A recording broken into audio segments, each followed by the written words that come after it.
Hello everyone and welcome into today's video. I was gonna go camera up, but it's simply too early in the morning to do that.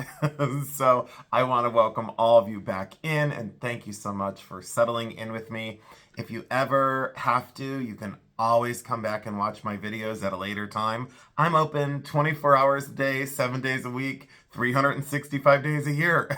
So what I wanted to talk about today was some friend mail that I received. I have to thank you all so much for the cards and the gifts and the beautiful things and the beautiful sentiments that you continue to send me in the mail.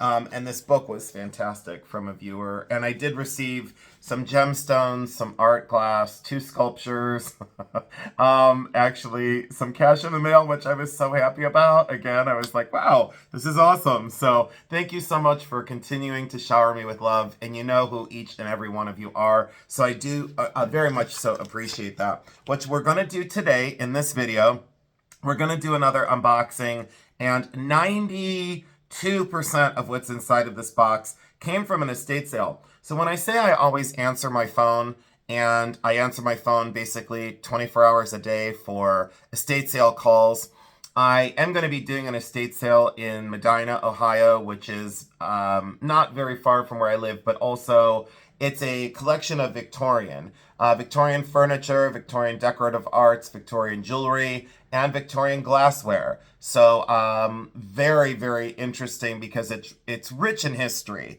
and a lot of heirlooms there. And I respond to such things on an emotional level. I've often said that I'm not like anyone else. And it was interesting because the person had said to me, the reason why I'm calling you is because you're not like everyone else.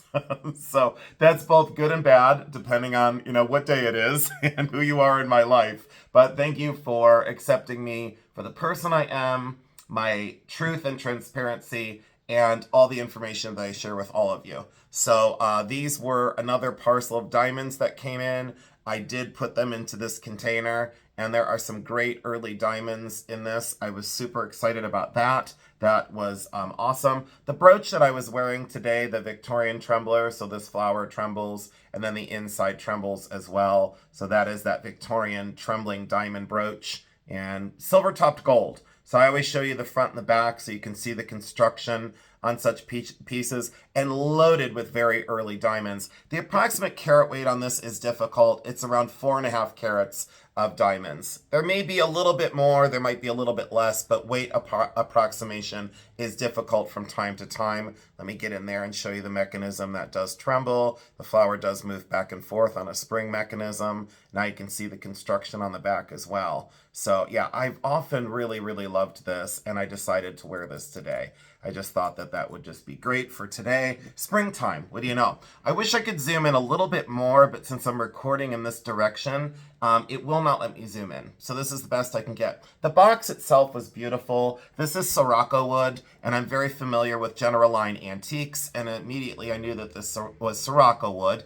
It is pressed wood pulp that is pressed into a mold and then painted after. So this cream color is added, and the silver almost, they remind me of those large Easter orchids that we would get for our mothers to go to church on Sundays as like a corsage ornament. Very beautiful and great box in itself. Let's get right on into it. And like I said, most was from this one collection. And when this person called me, they said everyone else had said you would be the go-to for this because so many people aren't buying these things. So many people aren't going after certain pieces, and they had shopped the estate around for a very long time. So I'll let you take a quick peek in there. There you go, for full transparency. Now, it was 2 sisters, and they had inherited their both their mother's and their father's collection, and generationally, per generation, there were several relatives that this estate had basically inherited. So they frequently went out west. They also went to Mexico, and they did stay in the Ohio and Pennsylvania area for a very long time. So regionally, it would explain most of the jewelry that's in here. I was most fascinated by these because these were in the Goodwill donation pile because the family was dispersing the collection amongst the sisters, and then also donating items to Goodwill and I believe also Salvation Army. So these were on the donate pile, and I carefully went over and I said, hate to take something off the donation pile, but I would really like to buy these. And they said, no problem, that's fine. So these are called Marbolette was the brand name, and Marbolette was Bakelite, basically. So it was marketed under Marbolette. And there's the tag. And what's interesting is that it has the original tag. I think I have, in my now 30 years of collecting Bakelite jewelry and selling Bakelite jewelry, I have seen the tag. I think this is the 4th time. I think I have 2 other ones in my collection that I can get out if you guys ever want to see the original tags. I do also have the extremely rare Martha Sleeper cork tag. It's made out of cork and it has a string on it, and it was by Martha Sleeper when she was producing Bakelite jewelry. And these, the color of these is what got me. For the stack of these, I would say, since there are lucky 7, there's 7 of these in that kind of mottled green. Since they're spacers and they're the smaller version or the thinner version, these are now only going for about $15 to $20 a piece. That's retail. I know that I could get at least 20 a piece because of it as a set. That might elevate just slightly. So, instead of the, let's say $20, so that would be 100 there, so that'd be 140. I might be able to get like 165, 175. But the color is absolutely gorgeous. And this is genuine Bakelite, of course, marketed as Marbolette. Okay, so at least we have those. Those were fantastic. And I saw those on the kitchen counter. And I said, may I? And they said, absolutely. I did also buy, 4 times the amount of this container in antiques and decorative arts. I did buy vases and glassware. I bought 2 paintings. I bought 3 empty picture frames. I know that's crazy, but I believe that the 1 picture frame I bought is worth at least $1,000 on its own. So I've been dealing in art for just as long as I've been dealing with antique jewelry, so incredibly well-versed in the art world as well, and antiques. That's where I got my start. Oh, and here we go with a siren in the background. So I told you it was early. So these are, let me pause, hold on, it's too loud. I'm so glad I waited, because it came right by my house. So you can hear it off in the distance. They are on the move. So sterling silver on these, and they thought that they were just like nickel, and I said, no, these are definitely sterling, and they are signed in a very inconspicuous place. So always look, they're signed right there. These are definitely Mexican. They have this screw-style clasp, early mechanisms. I always show you these up close so you know what to look for. Always look on the side of such things. Look on the inside edge. Look on this edge when you unscrew it. Sometimes it'll be marked on a little tag or in between these beads. But you already know, because you've been watching for a year and 3 months, look at the solder seams. You can tell that these are completely sterling silver. What I loved about them is I loved the length, I loved the weight, I loved the age, I love the symmetry and the balance. People would often say, oh, those are Navajo pearls, and he just doesn't know it. These are not Navajo pearls. These are Mexican silver, produced in Mexico, and Navajo pearls, obviously Native American. So look at those, though, for that finish and that matte finish on these. I really, truly love that these were hand-labored over. These are not machine-made, so each bead was artisan-made and then strung together. I loved that strand. As soon as I saw that, I went crazy. And these two, one sister got one and one sister got the other. And so they both said to me, we will not wear brooches. We just don't do it. Let me close the pin back on this. And again, I forgot to welcome you all in today, of course. I just hopped right into it. So here we go. Look at these two for amethyst. I couldn't decide which one I loved better, so I bought them both. And I loved the directionalness of this and that kind of graphic art deco approach. Look at how simple this one is. And I thought, wouldn't they be beautiful worn together? Staggered on a lapel, staggered on an outfit, or a jean jacket. I am going to bust out my old jean jacket. I haven't worn it now for probably 7 years. So I think now that it's out of fashion, I think I'll participate now that it's totally out of fashion. And I guess people are right about me. I'm not like us. Quote, not like us. So look at that. Sterling silver. And I loved these for Mexican. Both are Mexican. And, value on these, that's left up to the individual. On this one, I would say probably, I would guess around 185 or so. This one's slightly less, 125. So there you go for values. Important makers.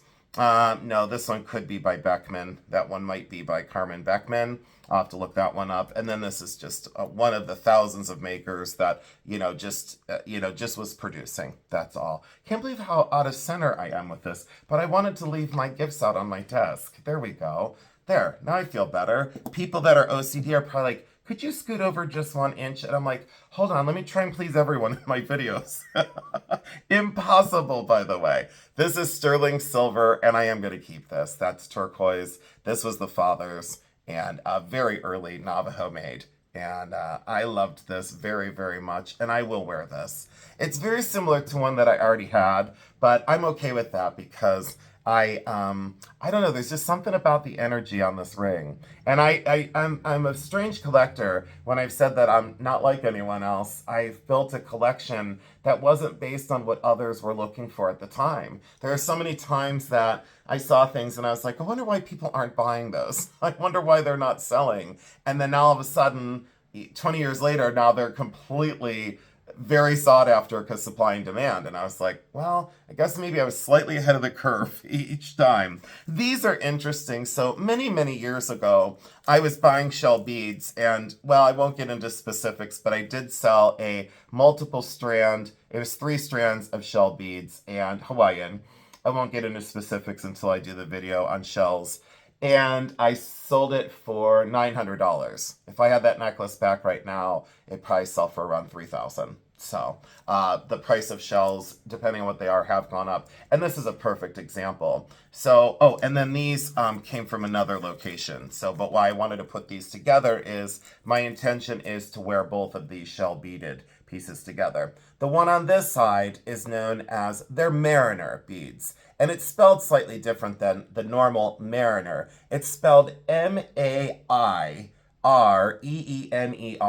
So it's not spelled like mariner, but it is pronounced like that. They are like Tasmanian, quote, Tasmanian in origin. These would be circa 1900 to 1930, thereabouts. And again, years ago, shell beads were only, like this, were only selling for $3 a strand, $10 a strand. They weren't revered as much as they are today. Currently, a strand just sold at 68 inches long, which this one is, I think, slightly longer than 68 inches. I think this is actually longer. I think it's closer to 80. Anyways, one just sold for 68 inches, and it sold for $329. And look at that iridescent and these tiny little shells. I did watch a YouTube video on shell jewelry, and there's one out there that's fantastic. It's only like 4 minutes long, and it is on the Tasmanian MAIREENER beads. And they did the video like 4 years ago, and they specifically said, the person that was constructing these specifically said that they wouldn't be around, the shells wouldn't be around within about 10 years. There was a 10-year expiration date because there's a certain kelp in the ocean that these shells and these tiny little mollusks would actually feed off of and live in. So there you go for these beads. And the yellow ones are just as beautiful. Slightly newer, so these are probably from like the maybe 40s or 50s. And they could be slightly earlier, they could be into the 30s, but both were so beautiful, and I want to wear them together as single strands, and they're about the same length. As single strands, I love these. Please don't just pass by shell beads and think that they're not worth anything, because they absolutely are. And look at that color combination and that color pop for springtime. Very wearable, very lightweight, and you can stack them together. You could even layer them with shorter ones, but there you go for shell beads. I was fascinated by those. And again, the family did not really think much of these. They just basically said, I remembered my grandma wearing those, and then that's all they said. You know, they shared stories of the generations of the family that spanned before them that was able to put this collection together. 2 early ring boxes, very similar to ones that I already had, but I do collect early ring boxes, and I said to myself, I'm doing it. I was going to wait for this one, but we're 14 minutes in. This is Margot de Tasco, and Margot de Tasco, or Margot van Voorhees, We could talk about her as a silversmith. I have featured many of her pieces in my past videos, so if you'd like to see more of her work, go back and look at my past videos because I've worked very, very hard on my virtual library on YouTube. Let's go in and look at the mark there, Margot Detasco, right there, and then there's the Eagle essay and the surround, likely made in stating made in Mexico. And there you go. There we are for the Margot. And see how that is actually riveted, those pieces, and then each little jump ring is soldered closed. I've often told you, look at the way something is constructed. Even if this didn't have the Margot mark, you would know that this is more important than just normal tourist trade Mexican jewelry. I would often say to people, please wait and invest in something like this. If you can afford to, set money aside and get one of the best that you can. And Margot is a kind of a cornerstone of any Mexican collection. Has been for me as well. I have many pieces. I have the snake necklace, earrings, and bracelet. I have many of her brooches with amethyst stones and very graphic kind of deco styles. And then also look into her collar style necklaces, sometimes with very graphic black and white or blue or red enamels that are very, very Art Deco in style. Her designs are very notable. And as soon as I saw this, I said to myself, is that Margot Detasco? And as soon as I picked it up, I was like, by weight alone, I knew. And all the enameling is in really good condition. So please check the enamel on your pieces as well. Anytime you start to get a little chip or a little problem, that is an issue and can be solved and fixed, but not very easily. So just please, I would just say avoid it at that point because you will be disappointed because it won't retain its value. This is definitely Navajo. I would date this to right around the late 1930s. Some people would say it's 1920s. Some people would say it's 1940s. So I win in all cases in saying circa 1930. Navajo construction. Love that even patina and oxidation. This was the grandmother's on the dad's side. And again, they just wouldn't wear brooches. And I said, I would cherish this. I will put this in my personal collection. I will actually wear this. There's just something about the vibe and the energy. Maybe I pick up the love that she had for it. I'm not exactly sure, but that is a keep. That is a stash for me. And then I've often said operculum. Sometimes it is called operculum. So operculum or operculum, however you would like to pronounce it, or where you put your syllable breaks. But operculum or operculum, I now say operculum. These are the seashell pieces and very, very beautiful. I will say this much. They used to be more common than they are now, and people do love that color of green and that orange and the cream color together as earth tones go. Very interesting mounting on this one and a large seashell. You will see that they usually leave them open back on the back. This one is closed. That is definitely Navajo in construction in sterling silver for a pendant. And then this one, they did leave open back. So I will show you the open back version. So there is the seashell portion. You can see that that's the shell. I believe that this might have been the cover of the bivalve. I'm not exactly sure technically because I'm not, into sea biology, if you will. And someone out there would know that this is probably the cover of that bivalve on the inside. But look at that color.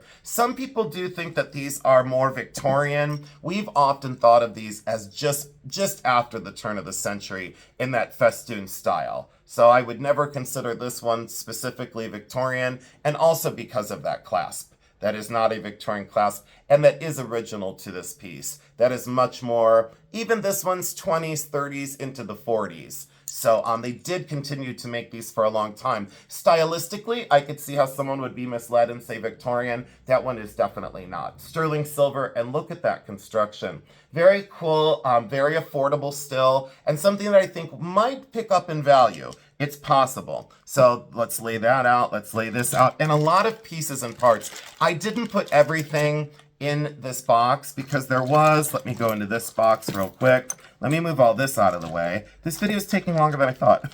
I have so much to do today, and I'm already a half hour behind. There's a lot of beads and pieces and parts and components, stringing wire that I always say to families, if I can't use this, I will find someone who can. So I always tell families, don't throw it away. Please let me. Oh, these are gemstone orbs. I forgot about that. And then more findings down in here. So that will help me so much with repairs and restoration.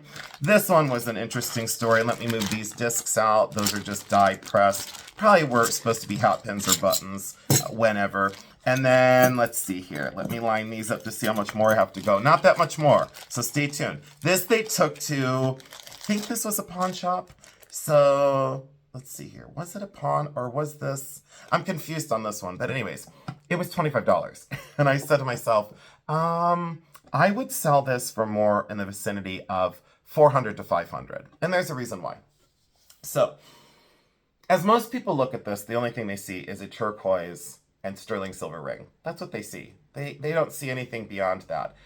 Beyond that, this is very important. So this was technically never made for the Caucasian trade. This was never supposed to leave the Navajo tribe, and this is Navajo.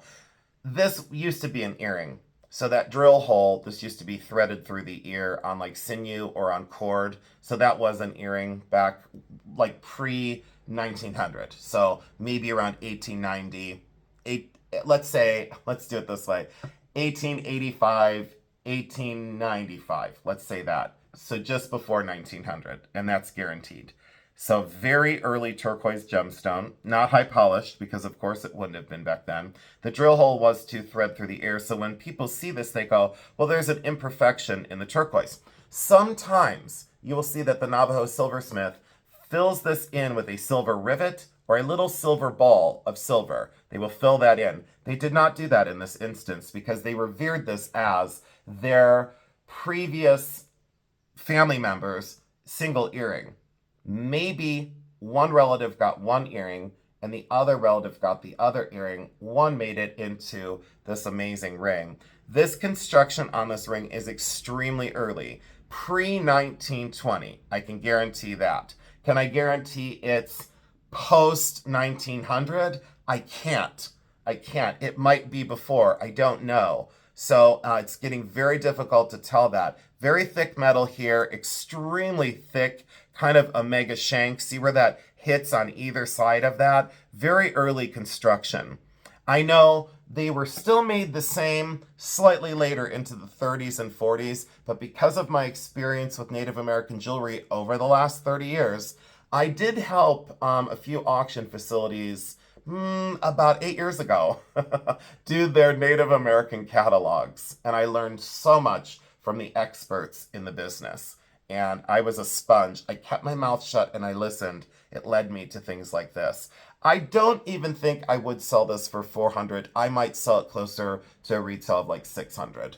Because of its age and importance. So please slow down with your turquoise and sterling silver jewelry. Sometimes the prices can really surprise you. And again, a meager $25 value. Not exactly sure how that happens through the history of jewelry. But all I know is I've done things differently. And like I said, I'm not like anyone else. I just did things different. This is a great set. This was the mother's, and this was inherited from, I believe, her mother. It had seen a lot of years of wear. It is artisan signed. I do not remember this artist mark. I don't remember that. I will have to look this up. It reminds me of, in Mexican jewelry, Alfredo Villasana. That's what it reminds me of. Or I believe it's Artimo. I always pronounce it wrong. Artimo Navaturette, I believe. That's the way that is said. But this is Native American. Has nothing to do with Mexican jewelry, but this is Native American. And what I loved about it was the silver overlay and then that bold use of turquoise and natural branch coral. And look at these amazing earrings. Absolutely fantastic. And I wish I could get that in there better. Let me hold that one up this way. There we go. And there's the mark again. And way back in the day, look, it was $16. Way back when for that brooch and pendant. This is one of those ones that I might stash this one in my collection for a while. There's just, these are clip backs, by the way, just so you understand. They have clip mechanisms on the back because a lot of the people back then did not have pierced ears that were consuming these pieces.